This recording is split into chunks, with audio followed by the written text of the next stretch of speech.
what's up? This is DFACE from DXA Records. Here to start the interview. You want to give a little introduction on yourself? Yeah, hey, I'm Alessandra, but some people might know me as MPC Chop. Thanks for having me. Yep, for sure. Awesome. I appreciate you coming on. My goal is like maybe we spend like an hour just chopping it up, talk a little about machines, like some questions about you, etc. So we'll just get into it. So my first question is, how did you get into making beats? Yeah. So this is kind of like a by accident thing. Last year, so my husband and I are both musicians. Last year, one of the companies that he works for to compose for, he went to their studio. He saw an MPC 62 and was like, whoa, I used to have one back in like the early 2010s, like probably 2010, 2011, 2012, that kind of time frame. But he didn't really figure out how to use it, and then he ended up selling it. Fast forward to fall of 2024 or summer, he sees this on the shelf at his buddy's studio and was like, what is this doing? Like, do you play it? Like, I want to know, do you use it? He said, oh, it's just been sitting up there, like, collecting dust. And my husband, Steve, was like, well, could I borrow it? And he's like, sure, yeah, like, borrow it. So he walks in the door with this big machine. And now I don't remember him having this back, like I said, in the early 2010s. I don't think I ever remembered seeing it, or if I did, it totally, like, left my brain. So we had an MPC 60 in the house, 62 in the house, and he's like, hey, I'm thinking about maybe finding someone online who's using one who maybe could give us a couple of lessons. Do you want to sit in on them? And I was like, I don't know if I'm going to be doing this. Like, I don't think this is my thing. I've never used a sampler. I'm not a drummer. Like, I'm a bass player and vocalist mainly. So I was like, I don't know if I'm like going to be good at, programming drums, all this kind of stuff. But I said, I'll for sure sit in the lessons and I'll take notes on the side like a good kid, like Nice, I'll nice. literally like with a pen and paper take some notes and just like, I can type them up for us so that we have it, right? So we take a couple lessons, and again, that's fall of 2024. Then I kind of forget about it because I live in Los Angeles. Like the beginning of last year, the fires broke out. We had like 3 fires within, 2 to 3 miles of us. So we were like packed up, ready to go for 3 weeks. So all this kind of stuff happened, right? Like life just sometimes gets away from you. And next thing you know, it's like been a year since I've even looked at the MPC 62. And for some reason, the weird magical time um, between Christmas and New Year, we were in the car. We had just come from digging in some crates, getting some new records. And Steve put on this song in the car, and I was like, oh, I've never heard this. This is so sick. I can hear the arrangement in my head. I'm like, oh, I feel like I want to like chop this up when we get home and like flip this song and just like have fun.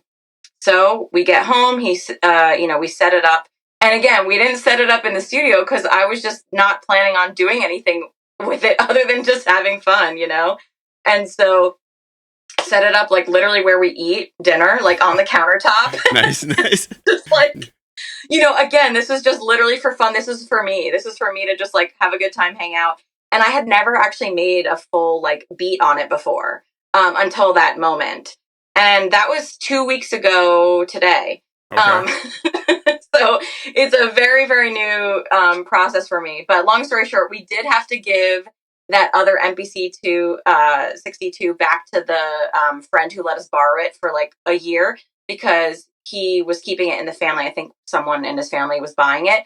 So then we got a new one. I mean, new one. It's still a 62, but it is upgraded. So instead of the floppy, it has the SD. So we can save it to like the skizzy. I think that's how you pronounce it, right? Like, so the SD we have from A to Z on one. And yeah, it's been upgraded. Like there's a new LED on it, so it's a lot brighter. And so anyway, that's how this all happened.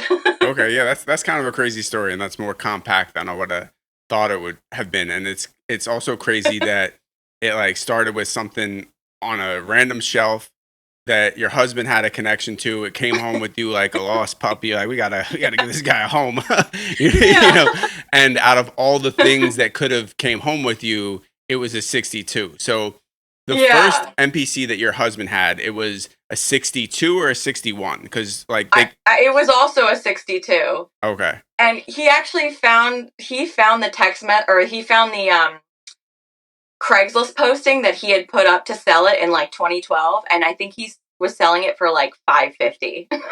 Nice. So somebody came up. There was a time where the price was very low. Like I remember seeing ones for 400 too, and I was like, I have a Yeah. 3000, and I always wanted a 60, but you can only have so Yeah. many drum machines.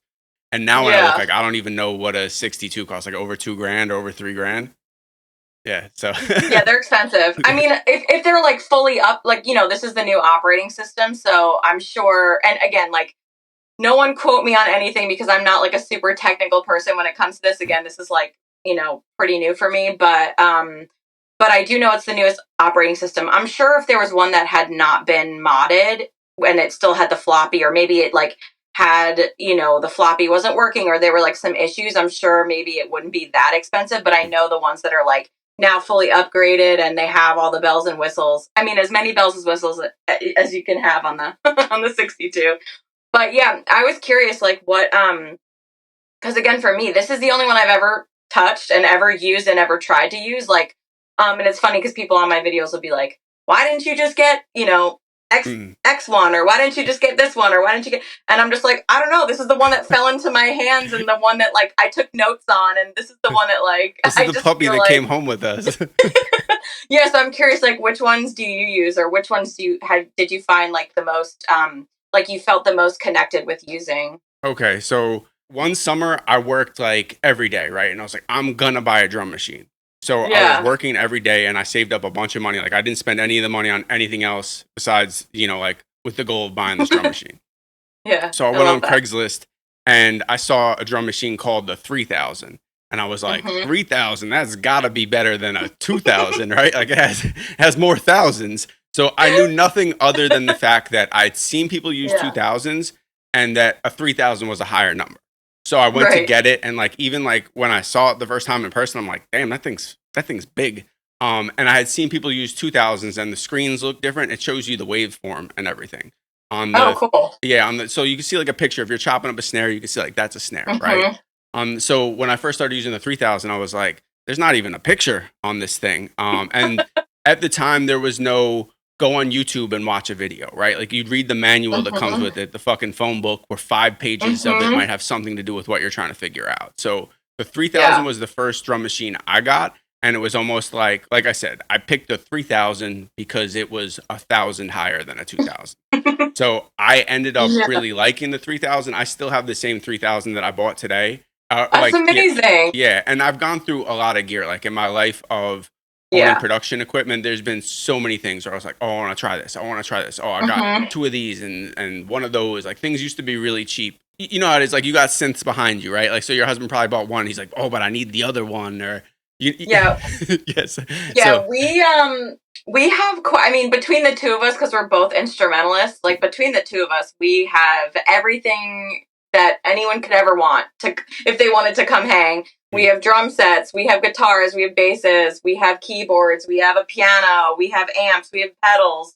I mean, we literally have like everything that if someone would just want to come through and make music, like we have it. So yeah, I totally understand the pursuit of getting all the gear. yes, yeah, and I Yeah. think it's cool how you have all the other instruments as well, right? Like, and starting Yeah. from a different foundation. Like for me, I knew nothing about music. I never took like a music class in school or Hmm. like nothing, right? So when we would Yeah. sit with these drum machines the first time, like I don't know what time signature is. I don't know what a BPM other than it makes the thing click faster than the other. I don't Yeah. know Yeah. what bars are. I don't know like what any of that stuff is. Like I knew a little bit about bars and song Yeah. structure from rap, but like not the Right. way I do now. If you were like, move this, put it on a 16th triplet note or an 8th triplet note, like if you said that to me, I'd be like, I don't know what the fuck that is. And when I would mess with the quantized settings, I'm just like, Yeah. you set something, you hit the pads, Yeah. and then you see what it does. Like that's kind of how we learn. So for you to Yeah. say, I came up with this music outside of production, right? Or outside of making beats.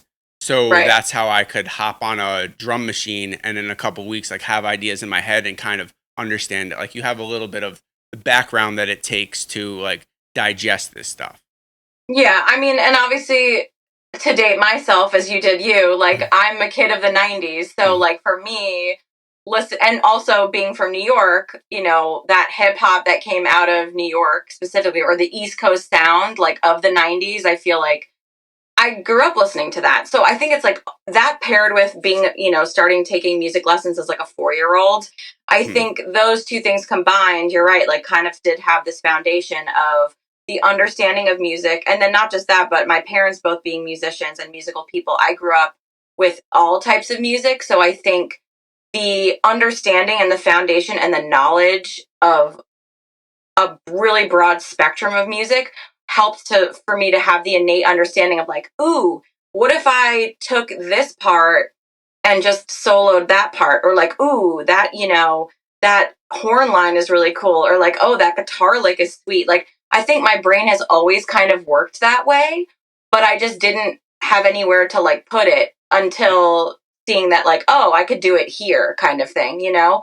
So I think it is just kind of interesting how your life experience, or, you know, anyone's life experience can kind of bring them in like a weird backwards way to something like this. Yeah, no, I agree with that. And like the 60, it's almost one of the, you could be a master and have spent like been doing this for the 80s, right? And you sit today at 20, 26 and go, no, the 60 is, it's it for me. This is like the pinnacle of what I want out of a production piece of Mm-hmm. equipment. Like my favorite thing is the SP12, right? And it's old or whatever. There's things that people don't like about it, or it doesn't make sense to Mm-hmm. them. And it is probably the least capable sequencing drum machine that I own, right? But it's just Mm-hmm. my favorite thing, right? So I think the 60 Yeah. fits under the same kind of category where it's like this is like the weapon of a grandmaster, you know. So to have it Yeah. follow you home almost, like it's Yeah. it's it's really a meant to be thing. And when I saw you on Instagram, I'm like, you're like, how did you end up with the 60? Like it seems crazy, like. And Yeah. I kind of get it now. Like I would think that you agree too. Like when people see you on the internet with a 60, they're like how? Like how is this possible? Yeah. I got so many. I've been getting a lot of comments like, why the 60? Or like, what, you know, why not this? Or you can't really do so much on it. But for me, again, because this is my first sampler that I'm using, I'm actually grateful for the limitations because it forces me to use my creativity and use what I have, meaning my vinyl collection, my you know, my turntable, my mixer. It limits me, right? Like, and I think, I don't know if it's also just like when we were kids, we didn't, you know, computers were like just being in people's homes. And like, maybe it's just I'm not a kid who like grew up the minute I was like 2, I was already on an iPad. Like, that's Mhm. not me. So I also feel like there's like a draw to really use my hands in a creative musical way. I mean, to me, I treat this like it's another instrument. Like, when I make my videos, I want to do a live performance. I mean, I do program the drums beforehand so that I have something to play with, but I am programming the drums myself. And then I'm, you know, going in, making a sequence, making something I like. And then I'm recording live the samples, you know, like whatever kind of arrangement I'm making. Because for me, as an instrumentalist, as a musician, I'm treating this just like another instrument that I have now. You know what I mean? And it's like it's really fun. It feels like a performance. But yeah, I mean but yeah, the comments are like, why this one? And like there's so many, but really I really do feel like I like the limitations. I like that I can't do everything in the entire world on it because for me, again, as someone who hasn't used other ones, it just feels like great. These are the things that I can do on it. These are the things I know how to do on it. I feel like I'm getting more comfortable. And to go back to what you're saying about the big manuals, like trust me, I have it downloaded as a PDF. It's like a million pages, but I will like look through it if there's something I'm like, how do I do this thing? Or like, what does it mean to do this? I wonder what, you know, and I'll look it up. But so yeah, I have looked at the manual. Yeah, Yeah. I think there's certain things where it kind of makes sense, right? Like I don't know, how do I format a disc, or how do I Mhm. connect the sequences together in song mode? There's a Yeah. lot of people in hip hop, like people that are better than me. I think the usual producer answer is, I never looked at the manual. I just sat and used this, or I smoked marijuana and it all made sense. Like things to me where I'm like, I don't know. I needed that book to kind of understand it. And like in the early 2000s, you would try to look on the internet for questions and you would like ask people. And the first thing everyone would say is, read the fucking manual, right? So like, don't come ask me something if you didn't even put any effort yourself into trying to figure it out. And Yeah. now like, I think there's so much, it's so visual where you can go onto YouTube and somebody could show you so many things. And part of like reading it and understanding it yourself, I think helps develop how you use the machine. And I agree. Well, I mean, I don't have any reference, but for me, at least, I agree. At this point in time, I agree. yeah, no, I think you do have a little bit of reference because if you've ever put a piece of music together, you almost have a better reference because when you come from not understanding music at all, I think maybe that's why somebody thinks, oh, I need to be able to put 10 minutes worth of stuff in there. I need to be able to do everything humanly possible, right? Like you can be very good at one thing or you can be a little bit good at everything. And that's the way I feel newer production equipment is, right? Like if you have an MPC X and it kind of works like a whole studio, is that going to be better than an SSL console with an engineer who's been doing it for 20 years? No, right? Is it going to sound better than the 60 or the 3000 or whatever? No, it's going to really sound like whatever you put into, which is a gift and a curse. It doesn't have much character. Yeah, totally. I mean, who knows? I mean, I have used Pro Tools for years just as a live instrumentalist. And also, my real career is I'm an actor. I'm mainly a voice actor. So I use Pro Tools every single day to record auditions, record jobs for clients. Like, so I'm in Pro Tools every day. If you were like, hey, program some drums in Pro Tools and and chop up some samples and put them in Pro Tools, I probably could make a beat in there. But like for me, I'm doing this for fun and I think for me personally, I'm having way more fun. If you were like, okay, everything's set up in Pro Tools and everything's set up for you on the MPC, which one do you want to make a beat on? I'm going to do this. You know what I mean? Like it just seems more fun. So I understand the pull towards like, well, you could have all the plugins with your DAW and you could have all this and like infinite sure, maybe tracks at some and point, as much time as you could ever want. yeah, and maybe someday I would get into that, but like again, this has just been this whole adventure that I've been on for the past 2 weeks or so has just been just based out of like pure fun and just enjoying like the possibilities with this. And so, who knows what'll happen eventually, but for now, this is just really fun for me to chop up the samples in and find the perfect moment and edit the sound down perfectly so I'm happy with it and find cool sounds and cool patterns to make different sequent parts of the song and arrangements. So yeah, for me this is just super fun and it's more tactile than let's say using Pro Tools, which I do use all every day anyway. So it could also be like that. It's like, when you're a creative person in general, sometimes it's like you need a different space to be creative in. It's like, so if I'm on my computer all day and I'm in Pro Tools all day, well, then after a long day, I might want to be like, I'm done with Pro Tools now. Now I want to work on this. So I think that's also probably how I'm feeling about it too. Okay, so I'm just going to look at my list of questions because I feel like your story answered so much of it. So I love that. yes. Happy to help with that. Yeah. So like one of the questions I had was, how did you get into making beats? And I kind of like, I fully get that. And I guess, when did you develop like a appreciation for hip hop?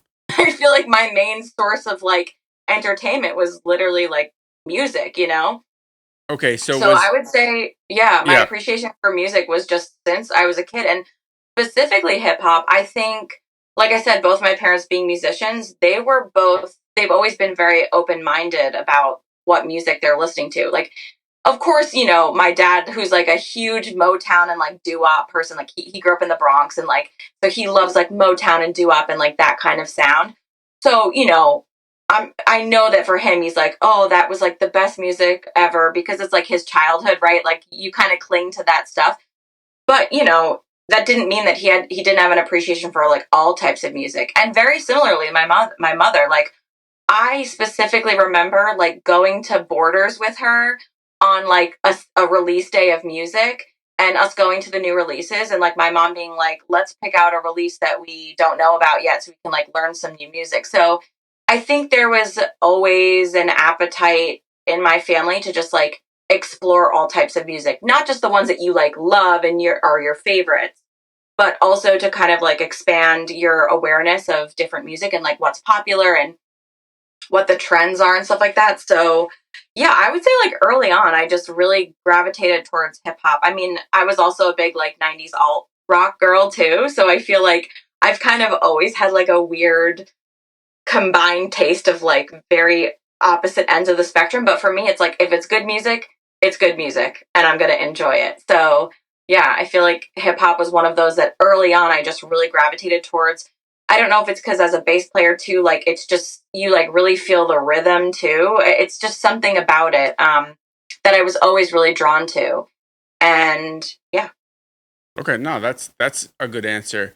And I think that touching on what you're saying too, like hip hop very much is a Venn diagram of other music, right? Like all these Yep. things overlap into it. And like when you're digging for records to make hip hop, like even that idea is kind of crazy. But when you look at music in general, it takes references from everywhere else, whether it's like the time signature, right? Like if two different Mm-hmm. genres use the same time signature, then like the foundation of what they're doing is has some similarity. But hip hop is even more explicitly taking things from other places because Yeah. you're sampling, right? So was making beats on the 60 the first thing you ever did with hip hop musically, or was there another like a precursor to that?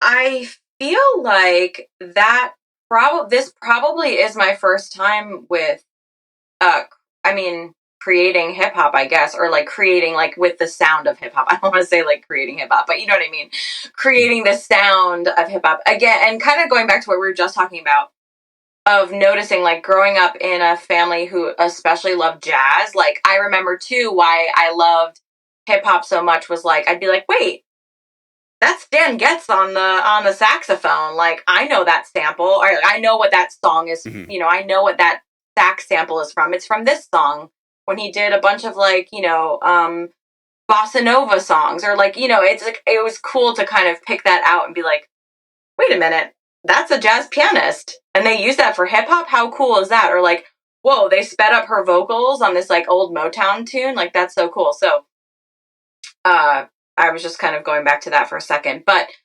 I don't think I've ever like I'm trying to think if I played in a band in New York that we did like hip hop stuff. I can't remember. I want to say no. Like but again, just as a musician in general and also a fellow music major, I was, you know, in an educational space that made sure that I knew how to play all types of music, right? So I was a jazz major. So that was the primary focus, but growing up I was I was raised in like more of a classical training household. Like, so I took classical piano lessons, violin lessons. So I think like that married with the going to school for jazz, I think it kind of prepared me to get ready to play any type of music, whether it was rock or pop or jazz or classical or whatever. But I cannot think of like a single gig where I have been in like a hip hop band or like a that kind of group. So yeah, this is the first foray into that for me. Okay. Just a quick Yeah. question. What are the like what kind of music comes out of the synths behind you? Like that's a core what is that, a MS or something? I'm trying to think what it is. Or is that So a Prophet? this is a Fender Rhodes. Uh-huh. This one right here, and it's a suitcase model, which means it actually has the speaker that's attached to it. Because Sick. there are some that are chopped, meaning they just have the top, the keyboard itself, and then you can obviously like plug it into an amp. But this just has its own built-in speakers, which is really awesome. Um, I don't know exactly the model because it's not mine, but Mm. it's Steve's. So if there's any detailed questions, he can answer. Hit him up after. This one up here is a grandmother. It's a Moog. Oh, So okay. mostly for like synth bass kind of stuff. I mean, it can do lead sounds as well, but I feel like it sounds amazing for synth bass. Okay, I can You kind of can't see really now. see. Like the screen's a little small Oh, for me now. I'm seeing the orange button. So there we go. Is that like an original one or that's a newer one? good question. I'll have to find out for you. Yeah, I've started to sample my vocals, so that will be showing up at some point in here. But it's funny because I think again at first, like when I started thinking like, oh, I'm gonna have fun with this machine, and just like when I hear a song that I envision like, ooh, I could make a cool arrangement out of this part of the song I've been wanting to do. Um, I'm sure eventually I will get more into like the sampling everything myself, meaning like play the bass myself, not drums. I'm not a very good drummer, so I'll still program drums, but like play the bass myself, play some keys myself. Like I said, record my vocals, put them in as well. I think that's definitely the plan as this keeps going. Like, I would love to just make original stuff, but at least for me right now, I'm having so much fun kind of being like almost a detective, right? Like, I'm like going into my vinyl and putting a record on and just like enjoying it, listening. But like, if something catches my attention, to be like, ooh, that could be a cool sound. So I think for right now, since again, this is so new for me, I'm really enjoying taking the inspiration from like what's already out there, because it's kind of like books. Like, I'm a huge reader. I love reading. I love books. It's the same thing. It's like, for the rest of my life, if I read every single day, like, I still wouldn't read all the books that exist. Like, you know what I mean? And same with music. If I do listen to music every day, but like, if I listen to it 8 hours a day, I still wouldn't be able to make like listen to every single piece of music that's out there. So I think for me, I'm just having so much fun with exploring as much as I can of music that already exists, and see like how my creativity can help it turn into like something different. But I definitely think soon enough there will be some like extra stuff that I've played and made that will add to it, or just be its own thing as well. Kind of think of like how to use instruments. I think that's the starting point of like, what can I Yeah. add into this? And just like playing over a sample or adding something else in. And then like maybe it's the same time where there's times where I'll make a beat and you're like, oh, if I only had this horn, right? So it'd be so Mhm. easy if you're like, oh, I could play a horn and just add that in there. And I think that's Mhm. where it comes from, instead of maybe there are people who work like this and after a while they're just like, I could play everything and then Yeah. put that all into the the arrangement, etc. But I mean, Yeah. that's kind of what popped in my head, and you've got all these awesome ingredients behind you. Yeah. We really do. We really do. We have everything we could need. Are there any famous 60 producers that kind of influence you that you look to? You're like, But like, obviously, MF Doom, very influenced by, of course, Jay Dilla. Extremely influenced by like Q-Tip is a huge inspiration for me. Like, and these are all folks that like obviously were masters on these on sampling machines. So I would say like those would probably be my biggest. But I do remember maybe someone did say something about DJ Shadow, because when you said that, I was like, oh yeah. But of course, like, I'm familiar. All the names you said, I'm like, I'm familiar. I just wouldn't have known that they were like specifically using the 62. So that's really cool. yeah, got you. Just like over the years is something that you soak up. And okay, so my next question is like, and you can get as detailed with it as you want. Let me see, I wrote down over here. So like, what's your process for Okay. Yeah. making a beat? Basically, and just Yeah. like go slow and give me a chance to interject, and then I'll ask you some questions with it. So you just walk in the Okay. room. What's the first thing you're doing? Well, first it's probably because I'm listening to something and I'm like, oh my gosh, this would be amazing to sample. So our actual like listening vinyl, like all of our vinyl and our actual listening turntable is in our living room. And so I'll grab that vinyl, and Steve helped me set up this table over here. So we have an additional turntable right here, and we have our mixer, and then of course the MPC, and then we have some speakers. So I'll bring it in here, and if it's a vinyl, then I'll set it up and find the right place on it, and I'll go to the sound menu and I'll sample the sound. I try to make, I mean, this one is modded, so instead of it having like I think originally it was like 13 seconds you could only have on the 62. Now it's double because it was upgraded to Yeah, with the extra RAM. Honestly, most of the people who I came across with the 60 had all of the RAM. So there might have been a time where Mhm. the first iterations of the 60 were sold with half of the RAM. Same thing like the Yeah. 3000, I know you can have 2 megabytes or 32, but like I bought Mhm. mine with 32, and I've never met anyone who said my 3000 only has 2 megabytes of RAM in it. So, Yeah. Yeah, so this one now that it's upgraded, it has like the 20, I think like 26 seconds I want to say.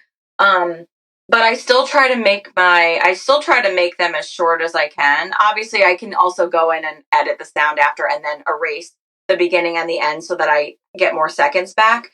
But I'll just, find whatever I need to do, whatever the sample is. I'll go into my sounds, I'll record the sound, I'll listen back to make sure I like it. Because, especially with vinyl, it might be like, it might sound fuzzy the first time you play it. You might have to go back and try to get it cleaner or whatever. Or you missed the beginning, or you missed the end of what you're trying to get. Exactly. So I'll play it back until I'm like really happy with the sound. And then I've been finding that my workflow is best where I just record all the sounds in first, like while I'm in that mindset, like, okay, where was that next part I liked? Okay, fast forward to that part, get that part in. So I kind of like just get all my sounds in first, because then I can like put the, I can then focus now fully on editing this or placing the sounds on the pads and then editing the sound. So that's how I found my workflow to be on this machine that we have.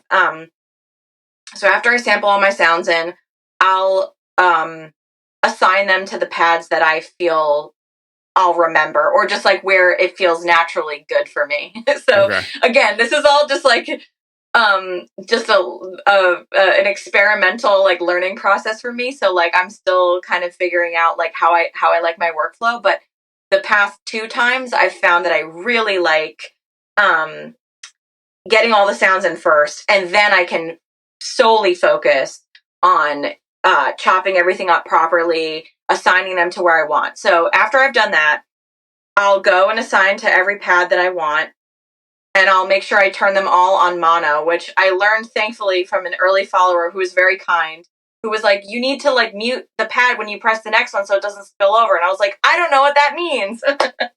But now I know what it means. So so I go in and I make them all mono, so that way when I'm hitting the other stops. I also figured out how to I forget what it's called, but there's like let me see if I can remember what it is. The actual cutoffs? Yeah, that's it. Thank you. And you get 2 pads that you can choose for each other pad. Thank you. I was like, I knew there. Yeah. So I learned. Yeah. So once I learned also the cutoffs, because again, when we took our like few lessons and I wrote notes, I don't even think the original one we had, it probably did have a cutoff, but I don't think we ever got there. Like this was like very basic of like, here's how you turn on the machine, here's how you get the sample, and here's how you edit the sound. Like I don't think we got like super deep, or if we did, I just forgot and I didn't reread my notes or something. But anyway, so I will turn it into mono. I will do my cutoffs. And then obviously if I'm feeling like, ooh, it'd be really fun to speed it up, I have the tuning option if I want to feel like I want to pitch the vocals or pitch whatever, which I've done a few times. So that's what I'll do first. Then I go and or I'll kind of edit the sounds and then do that. Like either one, it's not really like a set, like I have to do this first and then that. Like I think the biggest thing for me is I like to just get all the sounds in first. So anyway, then once I place them, then I'll, I'll chop them up, and I really want to make sure that like I'm editing the samples really well, because I love how like crisp it is when you just get the perfect entrance when you hit the pad. So I'm really picky about my rhythm, about like making sure the pads are like when I hit it, it's like the perfect starting point. And I mean down to like I could be like 0 1 0, you know what I mean, or like 0 25. Like I'm really specific with like I don't care what it looks like it just has to sound amazing, And so I'll do that, and then I learned again, because I didn't want to run out of space. Although I made one yesterday, and I think I still had like 8 or 9 seconds left over. So I'm pretty good at like making sure that I'm really eliminating as much extra space as I can. So once I have the sounds perfect and I'm like really happy with it, then I'll get rid of all the excess like seconds before and after and kind of thing. And then after I have the samples in and everything's like ready to go, that's when I'm just like having the most fun, because now I'm just like going with the flow. I'm like pressing samples. I'm like, what sounds good together? Ooh, does it sound better to go backwards on it instead? Or like, oh, what if I like skip this pad and then go to this pad instead of going in order? And like, that's when my musical background really comes in, because it forces me to become an arranger, where I'm like, if this were a song, like what would be the first part of the song? Or like, what would be like the breakdown section? Or like, ooh, this would be a good intro. Like, this is how I'm thinking, right? I kind of really think about it as if like I'm creating a whole song and arrangement. So I'll sometimes mess with that. That's the part that actually takes me I don't want to say the longest because I'm like having the most fun at that point. It's just like more of the creative exploration part, right? Where I'm like really just like finding like what sounds good and oh, actually this would be cool if I hit this twice and then went to this instead or whatever. So I spend a while with that. That also informs me of like what kind of drums I want with it, right? Okay, And so this is let me back up yeah, one thing. So you sample in, we'll call it like the music, right? And there's no drums, yeah, and you're just playing all this over the metronome. yeah. Okay, Or just gotcha. with even without the metronome, I'm just having fun No messing around. metronome. So how do you know when no metronome? Okay, okay. I have an internal metronome here, you know, as a bass player, I'm like I have an internal metronome. Like I have you know, and also the music informs it, right? Kind of gives you like a sense of like what the vibe is or what the groove is.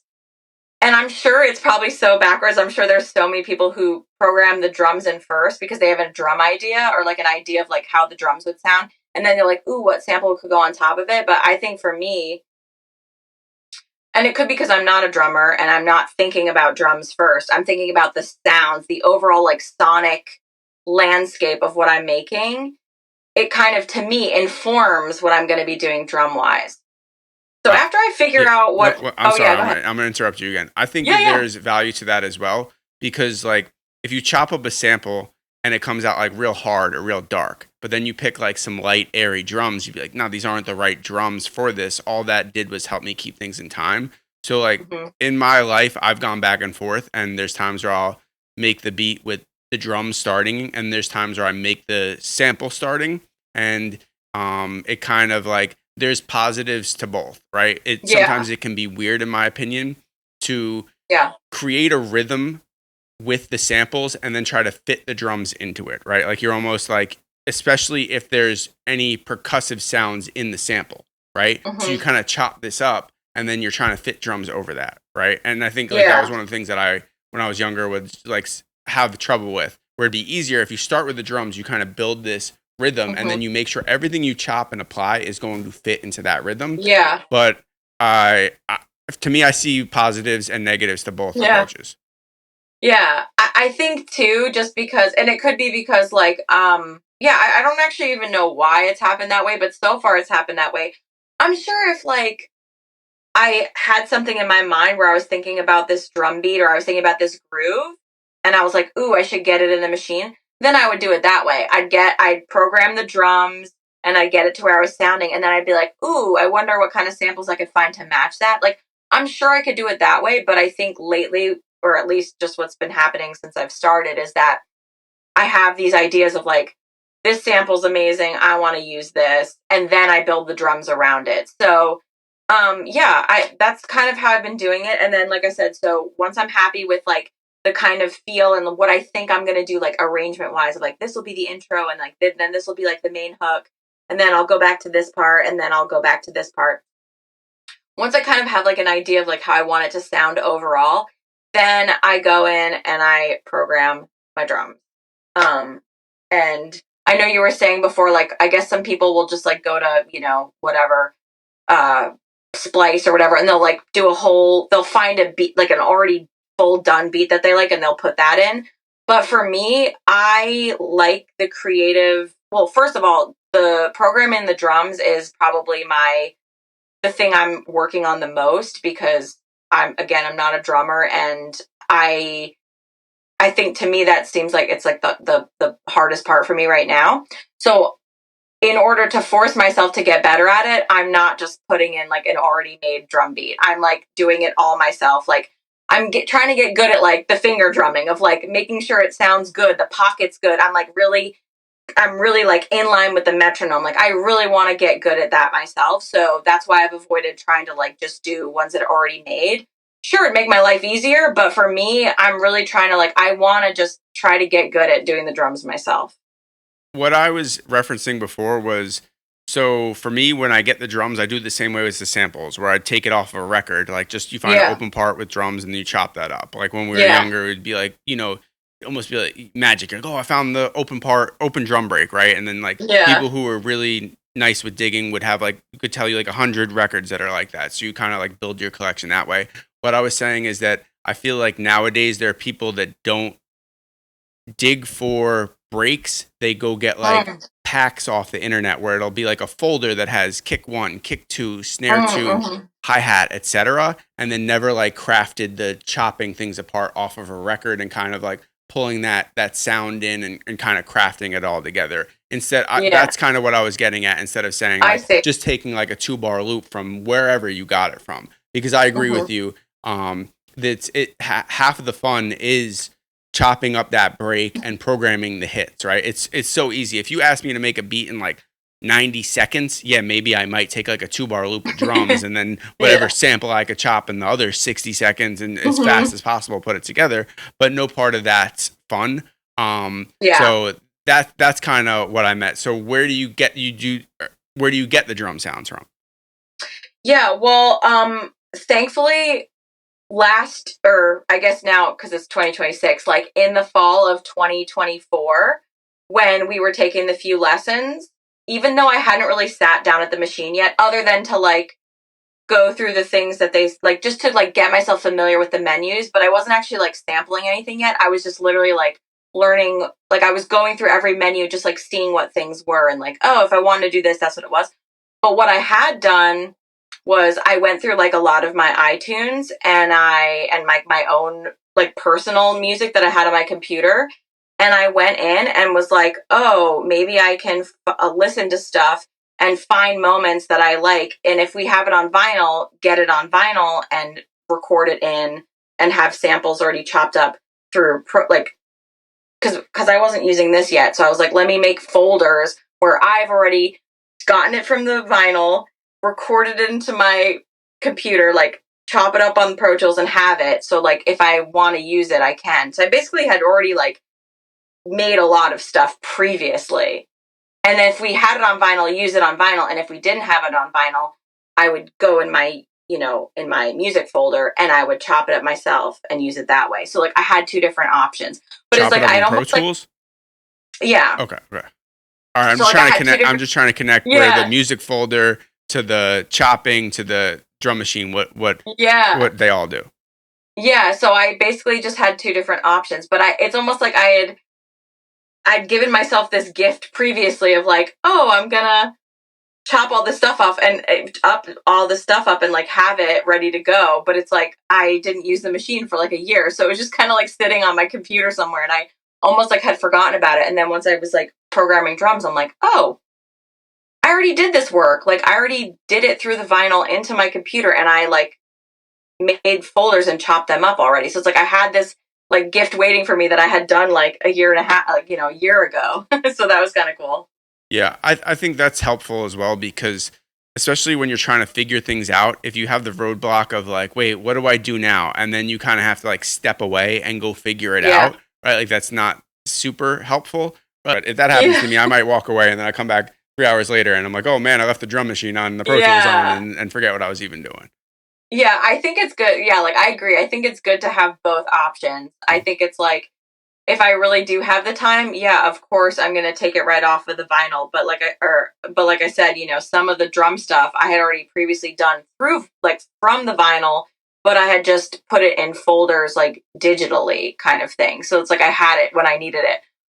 But yeah, so then after I make sure that I'm like happy with my drum sounds and I have a basic idea of like what I think is gonna sound like, then I'll start to make my first sequence. And that right now has been taking the longest, like I said, because the programming drums is the part that I feel like is almost like my weakest link right now, because like I said, just I want them to be, so I'm really not a perfectionist, I don't like that word, but I'm just like really particular. I want it to detail-oriented, which is something I can relate to. Yeah, and I want to make sure that like it's like I know like the first beat I put up, which was my first beat ever, like because I didn't have a mixer yet to like try to take the drums out, and I put drums on top of it. Like it's a little bit like sloppy and it's a little like whatever. But it was my first one. I don't care. But I'm just saying, like, now that I'm starting to like work on the drums a little bit more and try to like at least get samples that don't already have drums in it so that I can build the drums in myself, so I can really make sure the timing's good. I feel like I'm just really particular about trying to make the drums really good. So I will say once I'm doing a sequence and I have the metronome on, that has been the part that's taken me a while because I really want the drums to sound super, super locked in. But yeah, and then after that, like I said, I've been liking to do the samples live, like playing them live, almost like a performance, just because it's more fun for me.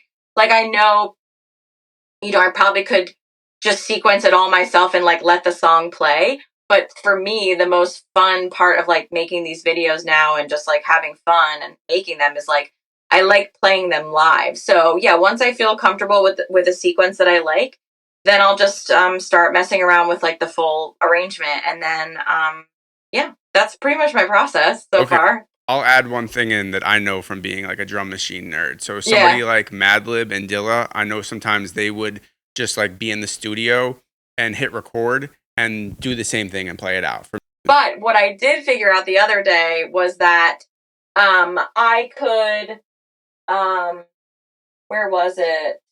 Oh, I could turn tracks on and off while the sequence was running, which was cool because like again, live, I wanted to play my samples live, but I was like, ooh, for these 4 samples, they don't really match the bass line I did. So I'm going to take the bass out. So it's just drums and these cool horn lines.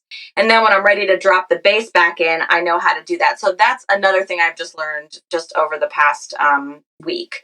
So like, yeah, it's like slowly and slowly, I'm like starting to learn a little bit more with how to like differentiate it. Cause like you're saying, of course, no, there's only a few types of people that want to hear the same thing over and over again. And it's like people who like dance. It's like people who love dance music and people who love hip hop, and you know what I mean. It's like or people who love minimalist music, right? Like Philip Glass and Steve Reich and John Adams, like those. They would like that too. So it's like there's only a few types of musical people that would enjoy that. But yeah, so I have been like slowly learning as I'm diving in. When you've got the beat done, I guess you haven't gotten to like song mode yet. You just sit there and play the whole thing out. So that'll be the next thing. Cause I did see in your comments, people are like, where's your SoundCloud? Like, I want to listen to this offline. Fortunately, you know how to use Pro Tools, right? So like, that's going to probably be the easier part. Like for a lot of us, when you have this machine, you're like, wait, how do I get what's in my nice little machine here out to the world? So I think that's like a positive to you. And I'm assuming your husband knows a lot about like, putting that all together. And that's, I mean, and he, besides being a musician, like he's a composer. So he has like all of his songs copywritten and he knows how to like do everything. And he has a Bandcamp and he has stuff on Spotify. He does all that. I think for me, because I am using samples that are not cleared and they're copywritten, like I'm not trying to put that stuff on like up because, I'm not trying to get sued. So, but wait, I'm going to back you up because you can tell me this. So 2 parts of it. Hip hop, it is built on that, right? Don't let it stop you from sharing your music with the world. But if you said, I'm a musician, I've been a musician since I was a little kid, and I respect other people's music to the point where I feel like I'm stealing it, and I don't want to go like, I don't want to go sell things that I stole from people. I'd be like, okay, I get that point of it, but I wouldn't think about it too much too, right? Like, I think it's more important to let people hear your music than to get caught up in it, even if there's a part of you that's like, conscious wise, I respect these people. I sample so much that I don't want to do that. So yeah, and I think too, like down the line, like we were talking about before, if I start to just sample everything myself, like then I will certainly put stuff up and have a Bandcamp because people are like, "Where's your Bandcamp? I want to support you." Like I will 100% do that. But again, like I am just like at the point where I'm just having a lot of fun and I'm doing this for fun. I'm not doing this like for a potential like there's not like a specific like reason I'm doing this other than just to like share what I'm doing creatively and like having fun. And also thankfully I have a successful career already in another area of the entertainment world. So like I think that's also why it's not been like the major priority. Well, and also it's only been, a couple weeks. So, but this will all unfold as it will like naturally, I would say that it's more important to share your music with the world. And if any part of you felt guilty or worried about being sued, just put it up for free, right? And if it's free and you go, you want 50% of what I got out of this, I gave it away. So you can have 50% of zero any day, right? Like, and totally.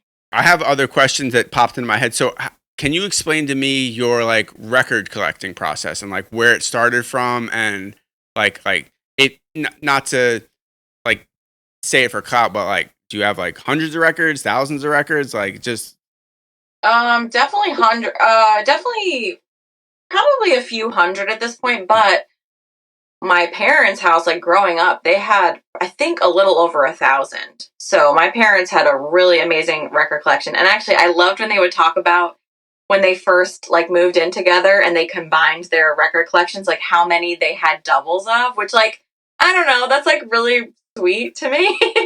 um, so actually, at some point, um, I think they gave me a lot of their doubles because they were like, we don't need two.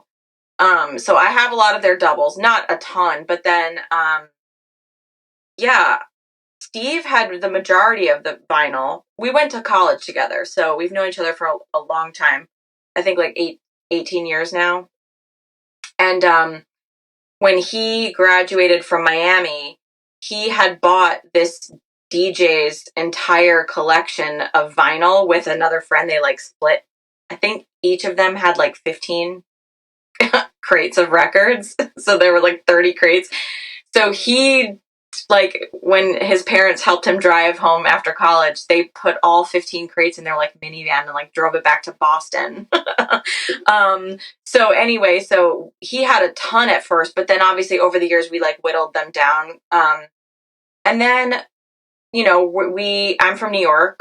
And when we lived in New York together, we would just go to record shops and like pick out records and yeah, there's no real process other than like just sometimes we'll wake up and be like, do you want to go to the record store and like find some cool vinyl? You know what I mean? Or just like sometimes we'll be listening to, you know, something will pop up on like Apple Music and we'll be like, oh my God, do we have this on vinyl? And it's like if we don't, we're like, great, let's go on Discogs and like find a good copy. We're also like very picky. I hate to sound snobby, but we're like really picky about like, you know, Japanese pressing or like, you know, okay. you know what I mean? Like we're kind of a little picky You're like about this is a repress. Throw this shit out.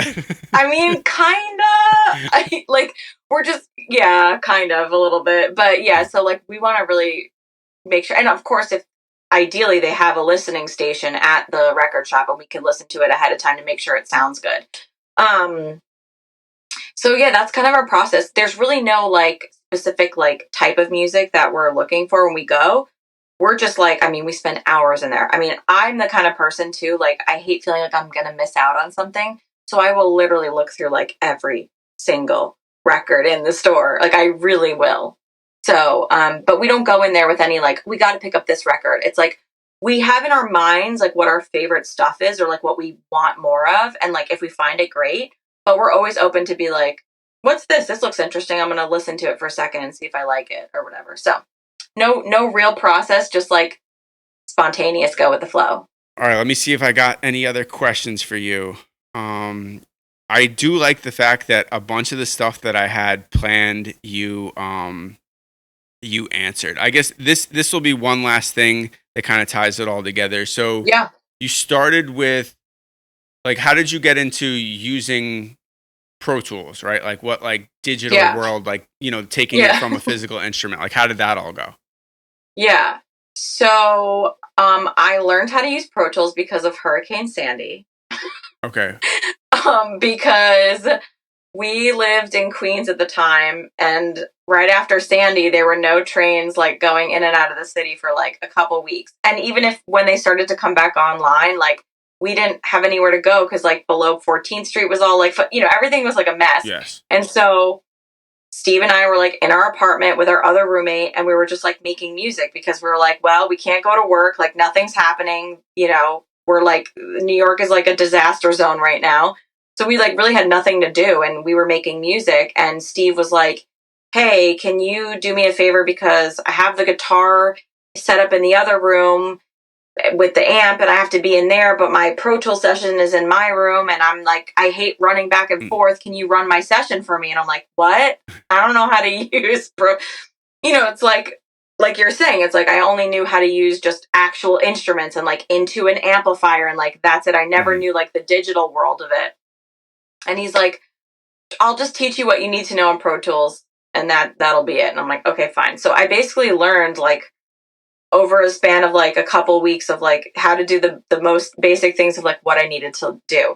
And it's just kind of funny how that ended up working, because then once I realized I liked it, I was like, oh, I could like record vocals into it and like have fun. And like, so I started kind of messing around with Pro Tools. And then obviously, like I was saying, since 2019, I've been, a full-time voice actor, and I use Pro Tools every single day. So of course now I'm like, it's a part of my essential daily life as I use it. So, but yeah, it just happened because we were kind of forced to be inside and nothing else to do. So I just learned a new skill. So Yeah. around Sandy, what version of Pro Tools was it? Like 8, 9, 10, something like that? don't remember. I don't remember. Steve would probably know. I have no idea what was out at that time, but that was 2012, right? I think so. I think because actually when Sandy, you're right. Yeah, you're right. It's 2012. Yeah, I mean, it was just like we're like no one's doing anything, so we might as well just like have some fun and make music. And so yeah, it was like kind of the perfect. I think maybe there's like a theme. I just kind of like throw myself into things and like just see what happens. So I feel like that was one of those moments of like, well, I don't know how to use Pro Tools, but I'm just gonna just do it. Just try to learn and throw myself in. So you do voiceover work as your job. What does your vocal chain setup look like? Okay, so I have a universal audio interface. Which one? It's just the Apollo Solo, because it's just my microphone. Although my microphone it's stereo, like I have it stereo in. Okay. But I didn't even know that was possible. Yeah, so I have my laptop, and it runs through, because I have a booth. So my booth is soundproof. It's pretty soundproof, so I don't have anything in it except for a monitor, a keyboard, a mouse, and my actual microphone. My everything else is outside, so it doesn't make noise because it has to be pretty silent. Okay. So everything's running in through the booth, and then the microphone I have, it used to be the like Townsend Labs, but Universal Audio bought it. It's the modeling microphone, like the Sphere one, L22. So basically, I can model it into like a Sennheiser 416 or like a U87, or I can kind of model it to sound like a ton of different microphones, because with voiceover, like for certain genres of voiceover, different microphones sound best. So like for commercial promo, most people are using like the Sennheiser 416. Or for like video games, sometimes people like the U87. So I don't know, it just kind of mess around with it. But so that's what I have for my voiceover booth. And the modeling microphone goes right into the Apollo, and you use the preamp modeling, basically. I forget what it's called. Yeah, the it's like built in. Yeah, it's like built in. Everything's built in through I don't have any external, like I don't have like a separate rack for like, I mean, I know some voice actors that do, and it's like amazing. They have separate racks for like, they might have a compressor, or they might have an extra, like a bigger preamp kind of thing, not built into the interface. Like they might have like a rack of stuff. But for me, like I think between the Universal Audio mic and the Universal Audio interface, like I feel like I have everything I need. Yeah. I agree with that. And I would say it's probably easier to record yourself. That was my last gear nerd question, and I do feel like I've taken up a decent amount of your time. And I 100% you appreciate taking the time to talk to me and share your story. It was very interesting, and I'm glad that MPC 60 followed you home.